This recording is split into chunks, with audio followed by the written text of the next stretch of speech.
Donc là, on est pratiquement à la clôture de Ludovia. Il y a quelques petites discussions qui ont fait que la base, où le terrain remonte des besoins et que le ministère enregistre à chaque fois. Donc côté ressources, c'est quoi le besoin? Alors, ce qui était intéressant depuis la table ronde d'ouverture de Ludovia et à travers toutes les tables rondes auxquelles on a pu assister, c'est de plus en plus de ressources, une grande variété de ressources accessibles sur le web pour les enseignants, avec différents types de droits d'utilisation, de réutilisation, et finalement tout le monde un petit peu, non pas perdu, mais à se dire si on avait un point d'entrée, un portail qui permette d'avoir une présentation des ressources numériques, donc spécialement conçues pour l'éducation et pour dans la classe, hors la classe, pour les élèves et les enseignants, utile probablement de construire un service d'infomédiation, un portail de présentation avec une vraie présentation dessus. C'est-à-dire pas simplement avoir des notices qui décrivent les ressources comme on les a dans les catalogues, mais bien avoir à la fois quel est l'intérêt pédagogique, quelles sont les caractéristiques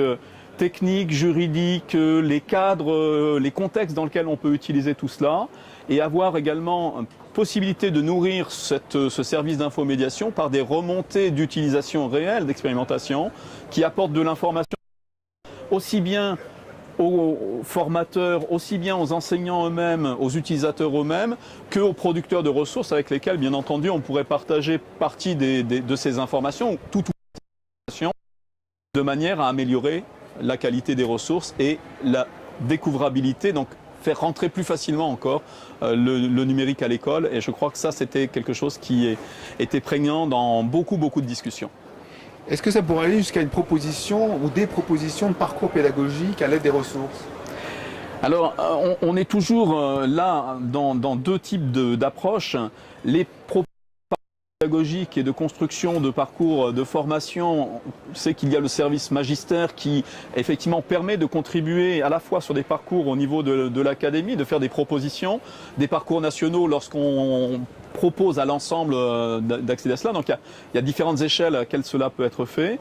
Des parcours pédagogiques, en tout cas des propositions d'utilisation des ressources, on les a dans EduBase et EduBase générique qui va arriver prochainement. Non, là, il s'agirait véritablement pour moi, je crois qu'une des pièces manquantes de la chaîne aujourd'hui, c'est de pouvoir présenter les ressources et apporter une information sur ce qu'il y a dans la ressource et la manière dont on peut l'utiliser en classe, de la manière dont elle est utilisée en classe. Pas seulement on peut, mais dans la manière où elle est utilisée en classe et qui permet d'avoir une information professionnelle faite par des professionnels de l'éducation pour des professionnels de l'éducation en lien avec l'ensemble des producteurs de ressources numériques, bien entendu. Donc là, ça résoudrait peut-être le problème de l'utilisation de ces ressources, parce que bon, le sujet des ressources, je me rappelle, il y a 7 ans, on en parlait encore pas très loin d'ici, autour d'un barcamp. Cette année, on reparle de c'est le sujet qui revient tout le temps. C'est le sujet qui revient tout le temps. En fait, tu as toute une catégorie de sujets qui reviennent en permanence, puisque la direction du numérique pour l'éducation veut justement aujourd'hui arriver à mobiliser l'ensemble des acteurs et réunir l'ensemble des conditions qui permettent une approche globale, qui vont effectivement du matériel dont tu as besoin, des infrastructures dont tu as besoin, de la mise en place dans l'établissement ou dans l'école des conditions les plus favorables possibles, en passant par les matériels dont on dispose, mais dans lesquels il faut automatiquement des ressources,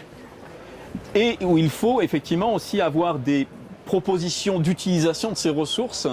pour permettre à chacun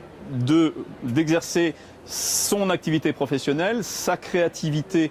professionnelle également, de pouvoir produire, publier, partager et finalement donc permettre aux élèves d'apprendre lorsque j'enseigne avec une pédagogie que j'ai enrichie. Il ne s'agit pas de tout bouleverser, il s'agit d'enrichir la pédagogie.